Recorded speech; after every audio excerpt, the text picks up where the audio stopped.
হেমন্তের শান্ত যমুনায় তত্তর করে এগিয়ে চলছে নৌকা। সময় সংবাদের এবারে গন্তব্য বগুড়ার সারিয়াকান্দির দুর্গম চরাঞ্চল কাজলা।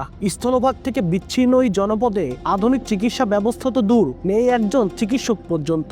এই সুযোগে মানুষের সরলতাকে ব্যবসায় পরিণত করেছে বিভিন্ন ভুয়া চিকিৎসক ও কবিরাজরা।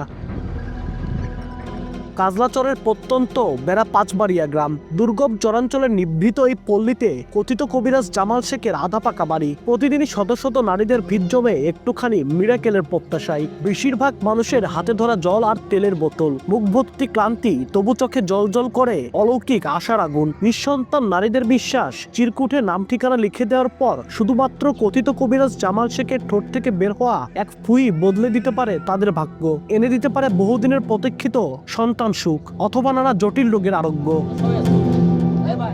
তবে সেই ফু বিনামূল্যে পাওয়া যায় না। এক একটা ফুয়ের জন্য সেবা গ্রহীতাদের গুনতে হয় 500 থেকে 2000 টাকা। এতে পানি পড়া খাওয়া যা, তারপরে বাজ্যা যদি বিষ কিংবা ঠান্ডা কিংবা ব্যথা করে, তার জন্য এতে পানি পড়া দেয়। সেই পানি পড়াতে যা সে ভালো হয়।